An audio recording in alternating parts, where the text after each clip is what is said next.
Very good evening, everyone. This side Sanu, founder of Flames Clat, and today I am here to tell you lots of things. And this could be the last strategy session from mind regarding the whole Clat 25 batch. But before starting the session, I just wanted to have a word with you. I know that कि ये video जब आएगा तो तुम इस video को देखोगे, right, सुनोगे, और तुम्हारे दिमाग में बहुत सारे थॉट्स चल रहे होंगे अभी. But I just wanted to have interaction with you.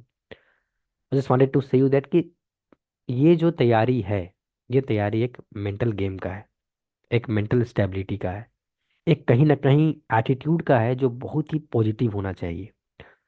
But मुझे पता है कि इस टाइम पे there would be an number of thoughts buzzing in your mind. There would be an number of procrastination that what will happen the D day, क्या होगा क्या होगा. फिर कंसोर्टियम की गाइडलाइंस अभी आई है जो तुम्हें ट्रबल कर रही होगी, तुम उसके बारे में भी सोच रहे होगे.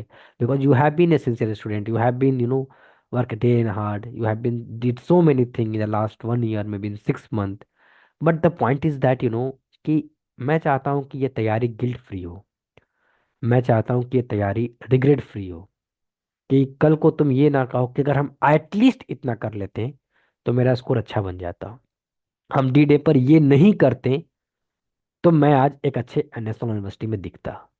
सो the whole crux of this session would be कि हम एटलीस्ट वो काम करें जिससे हम तैयारी के बाद खुद को कह सकें, yes I did something, yes I did something, and completely इसको किया. I knew the fact that कि आपके बहुत सारी चीज पेंडिंग हो सकते होंगे कि नहीं, अभी लीगल के रिविजन बाकी हैं, करंट अफेयर्स में समझ नहीं आ रहा है. इतने current affairs like a ocean, right, क्या पढ़ें क्या नहीं पढ़ें, कितना पढ़ें, छोड़ दें. बहुत चीज दिमाग में बजिंग कर रही होगी, हम दिन भर यही काम हो रहा होगा. बट क्या हम कर सकते हैं कुछ काम जो एटलीस्ट के फॉर्म में आए, कि हाँ कम से कम मैंने इतना तो कंप्लीट कर ही रखा है. That's why I am here. You guys know aware the fact that कि मैं बहुत यूट्यूब पे कम आता हूँ, बट जब भी मैं आता हूँ तो I will try to give you something very different perspective, that how to see something in very different manner, right. So मेरे आज आने का भी मकसद यही था. इस पूरे सेशन को मैं डिफरेंट डिफरेंट कैटेगरी में बांटूंगा. ये सेशन 3 घंटे की मेरे साइड से लॉन्ग होगी, बट आपको जब ये वीडियो मिलेगी यूट्यूब पर तो इसको हम लोग कट कट करके डालेंगे 20 मिनट 30 मिनट, ताकि तुम एक सेशन को कंप्लीट कर पाओ, फिर तुम दूसरे सेशन में जाओ. एक ही साथ 3 घंटे को अपलोड नहीं करेंगे क्योंकि मुझे पता है कि फिर यू नो व्यूज के लिए नहीं आना है, तुम्हें कुछ सीख कर जाना है. That's my agenda. व्यूज के लिए नहीं आना है ना, सिर्फ किसी चीज को रैंडम नहीं देखना है. तो स्टार्ट करते हैं. देखो कि पहला बात है कि तुम्हें आज के इस वीडियो को एटलीस्ट कंप्लीट देखना चाहिए. I will use the word at least again, ताकि बाद में ये ना हो कि तुम कहो कि यार मिस्ड आउट हो गया. सेकंड पॉइंट पे हम बात करेंगे कि हम डी डे में कौन सी काम करनी चाहिए जिससे हमारा स्कोर बूस्ट हो जाए. उस दिन कैसा हम परफॉर्म करें ताकि हम अपने सारे मॉक के स्कोर से उस दिन बेटर पोजीशन में हो, उससे ज़्यादा अच्छा स्कोर के नेशनल यूनिवर्सिटी में जाएं. थर्ड, कंसोर्टियम की गाइडलाइंस के बारे में हम बात करेंगे. कंसोर्टियम गाइडलाइंस क्या कहती है, what they use to say about it, what could be the guidelines they have, right. Fourth, हम बात करेंगे कि कैसे अपने स्कोर को 95 प्लस करें डी डे के ऊपर. जब हम स्ट्रैटेजी के ऊपर बात कर लेंगे, फिर हम बात करेंगे इंपॉर्टेंट करंट अफेयर टॉपिक्स के ऊपर कि जो टॉपिक्स को एटलीस्ट हमें कंप्लीट करके जाना है. फिर हम बात करेंगे इंपॉर्टेंट करंट लीगल अफेयर्स को, जो टॉपिक्स एटलीस्ट जो करंट जजमेंट है उसको रीड करके जाना है. फिर हम बात करेंगे कॉन्ट्रैक्ट के इंपॉर्टेंट टॉपिक्स को, टॉर्ट्स के इंपॉर्टेंट टॉपिक्स को, आईपीसी के इंपॉर्टेंट टॉपिक को, मिसलेनियस लॉ के इंपॉर्टेंट टॉपिक्स को. हम उसके बारे में भी बात करना चाहेंगे. फिर हम बात करेंगे आरसी और सीआर के इंपॉर्टेंट कॉन्सेप्ट को, जो हमें एटलीस्ट रिवाइज करके जाना चाहिए. Being a teacher my self, मैं इस जगह पर हूँ, मेरा काम है टॉर्च टॉर्च को दिखाना, रोशनी को दिखाना कि तुम्हें चलना तुम्हें खुद ही है. फाइट तुम खुद ही करने वाले हो. उस दिन पेपर में तुम ही बैठोगे उस प्रेशर को हैंडल करके. बट डायरेक्शन देना मेरा काम है. That's why I am here कि तुम इन चीज़ों को करके जाओ. फिर अगर सिलेक्शन ना हो तो बोलना, अगर तुम इतना कर लिए, एटलीस्ट इतना करके गए तो. पहला पॉइंट आता है कि यार कंसोर्टियम की एक गाइडलाइंस है जहां पर उन्हें कहा है कि there should be no marking on the official paper, on the question paper like that, कि आप उसके ऊपर मार्क नहीं करेंगे. तो ये बताओ कि किस एग्जामिनेशन में कहा जाता है, क्लास 10th के हो क्लास 12th के हो, अपने लॉ स्कूल में जाना, कि जहाँ पे क्वेश्चन पेपर पे तुम्हें मार्क करने की छूट दी जाती है. इवन क्लास 10th के भी तुम एग्जाम को दियोगे, वहां पर भी यही बात लिखा गया होगा, no one is allowed to write anything on the question booklet. Even in class 12th board exam तुम्हें यही बात लिखी होगी. तो जो चीज़ तुम अपने लाइफ में ऑलरेडी देख के आए हुए हो, फिर तुम इतना बॉदर क्यों कर रहा है, फिर तुम इतने परेशान क्यों हो उस चीज़ को लेकर. सिर्फ इसलिए क्योंकि गाइडलाइंस में स्पेसिफिकली बात लिखी गई है। अर्जुन को सिर्फ मछली की आंख दिखती है, एक रैंकर्स को सिर्फ उसका सिलेक्शन दिखना चाहिए। रास्ते में स्ट्रगल्स, चैलेंजेस, स्टोन्स, तरह तरह की चीजें आएंगी। तुम्हें सिर्फ दिखना चाहिए अपना सिलेक्शन। अब कंसर्न है कि तो बताओ कि पेपर में मार्क करें या नहीं करें। तो where there is a will there is a way, जहाँ चाह वहाँ राह। तुम कुछ ना कुछ फिगर आउट कर ही लोगे। मेल कर सकते हो कंसोर्टियम को कि ऐसा प्रॉब्लम है, एक वन ऑफ द सॉल्यूशन है, बहुत लोग मेल कर रहे हैं, ठीक है। उससे अलावा और क्या कर सकते हैं? ट्रस्ट मी, जब तुम एग्जामिनेशन डे पे, डी डे पे उस सेंटर पे बैठोगे, तुम स्टार्टिंग के 10 to 15 मिनट में ही समझ जाओगे कि तुम्हें मार्क करना चाहिए नहीं करना चाहिए। बाकी लोग क्या कर रहे हैं, इन्विजिलेटर का वाइब्स क्या है, उनकी बॉडी लैंग्वेज क्या है। बट मार्क करने का मतलब क्या होता है? आखिर में कोई गाइडेंस क्यों दी जाती है? गाइडेंस इसलिए ही तो दी जाती है ताकि अनफेयर प्रैक्टिस ना हो। बट अगर तुम इंटेंशन के साथ बैठे हो, एक ऑनेस्ट इंटेंशन के साथ कि तुम्हें पेपर निकालना है, तो डेफिनेटली तुम वो काम नहीं करोगे जिससे किसी न किसी वजह से रास्ते में बाधा है। राइट? तो तुम क्या कर सकते हो कि तुम्हें एक मार्किंग की, तुम्हें एक अंडरलाइन करने की आदत बन पड़ी है मॉक में। तो तुम एक पेंसिल का यूज कर सकते हो, जो कि बहुत ही लाइट शेडेड पेंसिल है। जनरली जो स्केच में काम आता है, बहुत लाइट होता है, ताकि उसे मार्क्स दिखते नहीं है, बट तुम्हें रीड में काफी आसानी पड़ती है। तो उस HB पेंसिल को तुम यूज कर लो, जो बहुत लाइट कलर का होता है, जो मार्किंग को कहीं नहीं, अंडरलाइन को शो नहीं करता है, बस तुम्हारे कंसंट्रेशन लेवल को बनाए रखेगा। Use that pencil. सेकंड, या तो फिर आप कुछ भी तरीके का, एक काइंड ऑफ पेन के, कुछ भी तरीके के वो पेन को डॉट कर सकते हो नॉर्मल सा, जो तुम्हें इंपॉर्टेंट पॉइंट्स को। बट तुम्हें यहाँ पे स्केचिंग नहीं करनी है। जनरली ये नहीं कि तुम्हें पूरा फिल आउट करते जाना है, या तुम्हें आंसर की वहां पर लिखना है क्वेश्चन नंबर 1 का आंसर ABCD, नहीं, इसको अवॉइड करना है। तुम जनरली स्केच पेंसिल का यूज कर लो, जो कि आता है बहुत लाइट शेडेड में, है ना।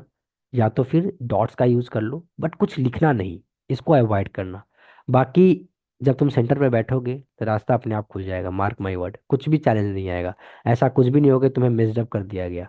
इन्विजिलेटर भी एक टाइम पे एस्पिरेंट रहे हैं, उनके बच्चे भी एग्जाम देने जाते हैं। तो तुम्हें सारे लोग सपोर्ट करेंगे। कोई नहीं चाहता है बेटा कि तुम्हारा सिलेक्शन रुक जाए। कोई तुम्हारी लाइफ में चैलेंजेस नहीं बनाना चाहता intentionally. So take it in a positive manner कि कुछ भी खराब नहीं होगा। सेकंड पॉइंट है जो तुम्हें ध्यान देना है कि आंसर की OMR पे जब भी फिल किया करो, तो क्वेश्चन के साथ साथ फिल किया करो हमेशा। बाद में रखने वाली आदत मत डाला करो। टाइम का प्रेशर होता है, पेपर कुछ भी आ सकता है, टाइम नहीं मिला, कुछ भी गलत अरेंजमेंट में फिल कर सकते हो। 1 का B में मार्क कर दिए जबकि मार्क करना था A, जिसकी वजह से पूरी अरेंजमेंट खराब हो गई। Then do one thing, that कि हर क्वेश्चन के बाद ही ऑप्शन को क्लिक किया करो और OMR को फिल किया करो। OMR फिल करने के तरीके तुम्हें कंसोर्टियम ने बताए होंगे। Try to fill the complete bubble without any gap and all. Make sure that कि तुम इस चीज़ की प्रैक्टिस भी कर लो। D-Day के पहले 5 से 6 OMR को लेकर बैठो। उस 5 से 6 OMR को कंप्लीट 120 क्वेश्चन के OMR को फिल करो, और टाइमर को देखो कि तुम्हारे OMR को टाइम कितने मिनट में फिल हो रही है। इस काम को भी तुम प्रैक्टिस कर लो। But now coming to the point कि यार आखिरी D-Day पर क्या करना होता है। समझो, पूरा जो पैटर्न है क्लैट का, वो दो चीज़ पर चलता है। पहला, एक अच्छे अटेम्प्ट पर। अटेम्प्ट अच्छा होगा तभी स्कोर अच्छा बनेगा। 90 के अटेम्प्ट में 85 स्कोर करना क्वाइट टफ। बट अगर अटेम्प्ट 110 होगा, तो 90 स्कोर आना इज क्वाइट डूएबल। अगर एक्यूरेसी तुम्हारी अच्छी बैठ रही है तो, नॉर्मल एवरेज एक्यूरेसी थोड़ी बेहतर है तो 90 आएगा। तो अटेम्प्ट किसी भी सिचुएशन में नहीं गिरना चाहिए। नो वन अलाउ कर लो, या तुम कहो कि you are not allowed to be no to to attempt near by 95, no. Try to attempt more than 110। 115 से ज़्यादा अटेम्प्ट करो। जितने ज़्यादा अच्छे अटेम्प्ट करोगे विथ ए गुड एक्यूरेसी, उतने तुम्हारी सिलेक्शन के चांसेस होंगे। Very honest, 99 painless Bangalore close हो जाता है। लास्ट ईयर क्लोज हो गया था 98 99 के बीच में। तो समझो कि 98 99 जो स्कोर करना है बैंगलोर के लिए, वो 95 अटेम्प्ट में नहीं आ सकता है ना। It should near by 110 115। उन बच्चों से पूछो जो बैंगलोर गए हैं, उनके तुम इंटरव्यूज देख रहे होगे यूट्यूब से पढ़े हुए। देखो उनके अटेम्प्ट कितने रहे, 118 117 120 1113 1115, ये अटेम्प्ट है। तो तुम्हें अटेम्प्ट को उस D-Day पर चेंज नहीं करना है। सेकंड, बहुत बार ऐसा होता है कि बच्चे D-Day पे जाने के बाद कुछ नया एक्सपेरिमेंट करते हैं। कभी भी कुछ नया एक्सपेरिमेंट D-Day पे नहीं करना चाहिए। क्यों? तुमने पूरे साल में 70s to 80s मॉक लगा रखे हैं, और मोर देन दैट लगा रखे हैं। वो इसलिए लगा रखे हैं ताकि तुम अपने आप में सेल्फ अवेयर रहो कि तुम्हारी स्ट्रेटेजी क्या है, तुम्हारे अटेम्प्ट्स क्या रहते हैं। तो D-Day पर बेस्ट एफर्ट्स मारकर अपने मॉक से बेहतर करने का ट्राई करना है, ना कि मॉक से कम करने का ट्राई करना है, क्योंकि उससे कोई मतलब नहीं बनता है। सेकंड पॉइंट जो बहुत इंटरेस्टिंग है, कि कभी भी तुम किसी भी पेपर में जब बैठने जाओ, टी डे के पेपर में बैठने जाओ कभी भी, तो ध्यान रखा करो कि पेपर को सॉल्व करने से पहले फर्स्ट के 2 to 3 मिनट्स तुम ध्यान से पेपर को रीड करो। बहुत से बच्चे स्किप नहीं करते हैं। वो जाएंगे आरसी, पहला सेक्शन तो आरसी को सॉल्व करने लगेंगे, सेकंड सेक्शन सीआर है, सीआर को सॉल्व करेंगे, जीके है, जीके को। No, this is not the right way. हमें नहीं पता कि उस 5 सेक्शन में कौन से सेक्शन को ट्रिकी या चैलेंजिंग बनाया गया है। बट किसी भी कंपटीशन के पेपर में पांचों सेक्शन टफ नहीं हो सकते हैं। आपको 2 सेक्शन इजी मिलेगा ही मिलेगा। उसको पकड़ना बहुत इंपॉर्टेंट होता है। पहले पॉइंट पर जब तुम पेपर में बैठने जाते हो, तो तुम्हारा मेन फोकस होना चाहिए फर्स्ट 30 मिनट गेम। इसको आप कूलिंग पीरियड भी मान लो। इस पीरियड में तुम्हें बहुत कंफर्टेबल होकर उस सेक्शन को चूज करना है जो तुम्हारा स्ट्रेंथ भी है, तुम्हारा स्ट्रॉन्ग साइड भी है, और प्लस तुम कंफर्टेबल हो जाओ। एक बार तुम कंफर्टेबल हो गए तो फिर तुम्हें प्रेशर का टेंशन नहीं रहेगा। तो फर्स्ट सेक्शन हमेशा वो चूज करना डी डे पर जो तुम्हारा स्ट्रेंथ भी हो, और उस पेपर को जब तुम सेलेक्ट करने जा रहे हो तो उसके लेवल ऑफ डिफिकल्टी भी तुमको चेक करना पड़ेगा। क्योंकि जब तुम पेपर ऑफ कैसे लेवल ऑफ डिफिकल्टी चेक करते हैं, एलओडी कैसे चेक करते हैं? जब तुम उस पैसेज को स्कीम करके देखते हो ऊपर ऊपर से, तुम्हें समझ में आता है कि नहीं आया तो पढ़ा हुआ कॉन्सेप्ट है कि नहीं है। है ना? तुम्हारे अक्सर तुम्हारे इस पूरी तैयारी में 3 सेक्शन तो एटलीस्ट अच्छे हो गए होंगे। For example RCCR in legal. तो इस 3 सेक्शन में तुमको पहले फर्स्ट 30 मिनट्स में कौन चूज करना है, वो तुम फर्स्ट 2 मिनट्स में डिसाइड कर लेना। मतलब डी डे पर डिसीजन मेकिंग पावर का ही रोल होता है कि तुम सही टाइम पर सही सेक्शन चूज कर रहे हो कि नहीं कर रहे हो। सेकेंड पॉइंट, हर सेक्शन का एक टाइम है जो तुमने मॉक में दिया होगा। For example, you have a habit to solve RC in within 25 minutes. Maybe you have a habit to solve the critical reasoning within 30 minutes. D day पर timer same होना चाहिए। अगर RC की timing 25 minutes में तुमने 70 mock लगाए हैं, तो डी डे पर भी 25 मिनट्स में सॉल्व होना चाहिए। अगर वो 25 से 30 जा रहा है, ओके, बट उसके बाद क्रॉस मत करना, सेक्शन छोड़ देना। क्यों? अगर तुमने किसी भी सेक्शन में एक्स्ट्रा टाइम लगाना स्टार्ट किया, तो एट द एंड तुम्हारा एक सेक्शन छूट जाएगा। वो या तो क्वांट्स होगा, या तो फिर जो सेकंड तुम लास्ट में रखे होगे उसके पैसेजेस छूटेंगे। बट कुछ ना कुछ छूटना तय है, क्योंकि तुम्हारे पास जो टाइम रहेगा वो 115 मिनट्स ही रहेगा। 5 मिनट ओएमआर फिल करने में चला जाता है, 5 मिनट बहुत सारी चीज़ों में चला जाता है। तो 115 मिनट्स में अपने टाइमिंग के डिस्ट्रीब्यूशन को, टाइम मैनेजमेंट को ध्यान रखना। एक बहुत सिंपल सी बात बताता हूँ कि डी डे पर जो टाइम के साथ चला वो कभी पीछे नहीं छूटा। जो टाइम को पकड़ कर चला डी डे पर, वो अक्सर रेस में आगे रहा बाकियों से। क्यों? मैक्सिमम बच्चे टाइम मैनेजमेंट में फंसेंगे जो ध्यान नहीं देंगे। तो time management should be your की। सेकंड, कि तुम्हें इस बात को ध्यान रखना है ऑन द डी डे कि कोई भी क्वेश्चन तुम्हें 1 नंबर ही दे रहा है, उस पर तुम 5 मिनट भी लगा दो तभी यू विल गेट 1। तुम 10 सेकंड लगाओ, यू विल गेट 1। तो किसी भी क्वेश्चन को ईगो पर लेकर नहीं चलना है। मतलब डी डे पर तुम्हारे अंदर क्विट की फीलिंग्स भी आनी चाहिए, किसी क्वेश्चन को स्किप की भी फीलिंग्स आनी चाहिए। Quit in the sense skip. अगर तुमने उस क्वेश्चन को सॉल्व किया, 30 सेकेंड 40 सेकेंड में सॉल्व नहीं हुआ, स्किप, बाद में आकर सॉल्व कर लेना। बट उस क्वेश्चन में पड़े मत रखना। बट बात ये नहीं है कि मैं तुम्हें ये बता दिया, तुमने सुन भी तो लिया। बात है कौन इसको अप्रोच में लगा रहा है। जो एग्जीक्यूट कर दिया थिंकिंग को, जो एग्जीक्यूट कर दिया स्ट्रैटेजीज को, वो एग्जाम क्रैक कर लिया। जो बस सुनकर एक्नॉलेज किया बट उसको प्रोसेस में नहीं लाया, उसके लिए चैलेंजेस हमेशा लाइफ में बढ़ेंगे। तो मेक श्योर दैट कि first key is to time management. Second section time में कंप्लीट होना चाहिए। किसी भी सेक्शन को पिक करने से पहले स्कीम करना बहुत इंपॉर्टेंट है। अगर हम सीआर को भी पहले पिक कर रहे हैं फॉर एग्जाम्पल, तो सीआर के पहले पैसेज को पहले सॉल्व करेंगे, इट्स नॉट मैंडेटरी। हम सीआर के सबसे पहले उस पैसेज को सॉल्व करेंगे जो मेरा कंफर्टेबल है, क्योंकि एट द एंड हमें अपने मोटिवेशन को, सेल्फ स्टीम को डाउन नहीं करना है। जितनी ज़्यादा तुम कॉन्फिडेंस में रहोगे, उतना ज़्यादा पेपर अच्छे से जाएगा। एक अच्छा खिलाड़ी वो नहीं है जहां पर बॉल आ रहा है वहां पे सिक्स मार रहा है। एक अच्छा खिलाड़ी का दिन उस दिन अच्छा कहलाता है कि जहां पर वो बैट घुमाया वहीं पर बॉल आ रहा है।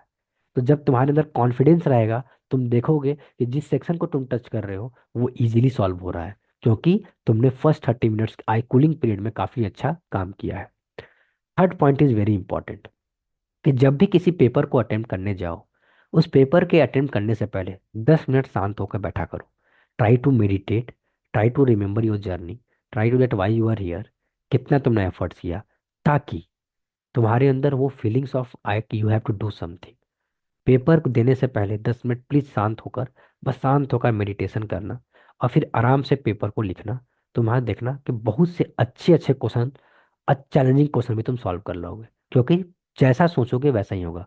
The way you feel, think will go in the same direction. Second concern जो बच्चों का आया कि अपने प्रोक्रेस्टिनेशन को कैसे रोके। लाइफ में किसी भी चीज को रोकने के लिए डाइवर्ट करना बहुत इंपॉर्टेंट है अपने एनर्जी को। तो अपने प्रोक्रेस्टिनेशन को रोकने का सबसे अच्छा तरीका होता है कि अपनी मम्मा से बात करें, पेरेंट्स से बात करें, गार्जियन से बात करें, या कॉपी पे कुछ लिखें, या अपने मेंटर से बात करें क्या सोच रहे हो। खुद नहीं सोचना चाहिए, सामने वाले से बात करके अपनी सोच को बताओ। तुम्हारी थिंकिंग वहीं पे रुक जाएगी। क्यों? क्योंकि डाइवर्जन स्टार्ट हो गया। तो प्रोक्रेस्टिनेशन का जो सबसे अच्छा तरीका मुझे लगता है रोकने का, तुम उस थिंकिंग को शेयर कर दो। शेयर कर दोगे, तुम्हें एक नया, कहीं ना कहीं व्यूज मिलेगा, एक नया पर्सपेक्टिव मिलेगा उसी चीज को देखने के लिए। वहीं से तुम्हें एक नया डायमेंशन मिलेगा जहाँ पे तुम खुद को ग्रो करोगे। नेक्स्ट, इस लास्ट टू टू डेज में, 3 डेज में ज्यादा मॉक्स नहीं देने हैं, 1 या 2 मॉक्स देना। उसके स्कोर देखने का मन होगा देखना, नहीं देखने का मन होगा मत देखना। बट मॉक्स को 4 5 6 मॉक्स तो नहीं लगाना है। तुमने ऑलरेडी 70 to 80 मॉक लगा कर बैठे हुए हो, तो तुम्हें उसको रिवीजन करना ज़्यादा इंपॉर्टेंट है। लास्ट टाइम में जो सबसे इंपॉर्टेंट फैक्टर होता है वो होता है revise the concept again and again. ठीक है, यहाँ तक बात आ गई। अब बात आती है सेकंड पार्ट पर, कि जब हम उस डी डे पर जा रहे हैं और अगर कहीं हमारा टाइम मैनेजमेंट मिसमैच हो गया, तो हम क्या करें। वहीं पे रुक जाओ, take a deep breath, understand the pattern कि तुम कितना टाइम पीछे चल रहे हो। फिर उसके बाद उस टॉपिक के उस सेक्शन के ऊपर जंप करो जहाँ पे तुम स्पीड में गियर अप कर सकते हो, क्योंकि तुम्हारे स्ट्रेंथ तो हमेशा 3 4 सेक्शन होंगे ही रहेंगे। तो अगर 5 मिनट का टाइम मैनेजमेंट डिसबैलेंस भी हुआ, तब भी तुम उसको बैलेंस करते हो अपने स्ट्रेंथ के ऊपर लेकर। सेकंड, कभी भी ये मेंटलिटी लेकर मत जाना कि मेरे को जीके नहीं आता है या मेरे को क्वांट छोड़ना ही छोड़ना है। हमेशा इस मेंटलिटी को लेकर जाया जाता है कि मुझे को जो भी आए मेरे को बेस्ट कर कर ही आना है। It's all about your thinking process, it's all about your psychology. I hope कि ये डी डे की जो स्ट्रैटेजी है वो तुम्हें समझ में आई होगी कि अटेम्प्ट कम नहीं करना है, टाइम मैनेजमेंट पे ध्यान देना है, कोई भी सेक्शन को पिकअप करने से पहले स्कीम कर लेना है, कहीं पर भी रैंडम नहीं लिखा हुआ कि यही जरूरी है यही जरूरी नहीं है। तो आई होप तुम्हें इतनी बात समझ में आई होगी। अब हम बात करने वाले हैं सबसे इंपॉर्टेंट फैक्टर पर, कि अब इंपॉर्टेंट करंट अफेयर्स टॉपिक्स कौन से हैं। पहला पॉइंट जो होता है कि करंट अफेयर्स तो एक ओशन की तरह होता है, जितना करो उतना लगता है कि कम ही है। करंट अफेयर्स इंपॉर्टेंट टॉपिक्स जितना भी आप कर लो आपको लगेगा कि वो कम ही है। बट क्या हम कुछ एटलीस्ट कुछ टॉपिक्स कर सकते हैं जो करने के बाद हमें लगे कि यस आई डिड समथिंग। तो जब भी आप हमारे किसी भी वीडियोस को देखो, पार्ट को देखो, उसके बाद आप कमेंट जरूर करना कि यस यू डिड इट, लिखना आई डिड इट। ये आई डिड तुम्हें मोटिवेट करेगा कि तुमने कुछ काम अधूरे नहीं छोड़े, जो तुम्हें गिल्ट फ्री बनाएगा। रिग्रेट नहीं होना चाहिए डी डे के बाद। इसके लिए कुछ काम जो मैं बता रहा हूँ, कुछ टॉपिक्स जो मैं बता रहा हूँ, उसे जरूर करना। आई होप तुम्हें ये टॉपिक्स अच्छे जीके में स्कोर लेकर आएंगे, क्योंकि ये वेल रिसर्च्ड है। और हमारे पास्ट रिकॉर्ड्स कहते हैं कि जो टॉपिक्स हम बताते हैं उससे जरूर क्वेश्चंस बनते हैं। तो मेक श्योर दैट कि तुम पेन पेपर लेकर बैठो और इंपॉर्टेंट करंट अफेयर टॉपिक्स को नोट डाउन करो।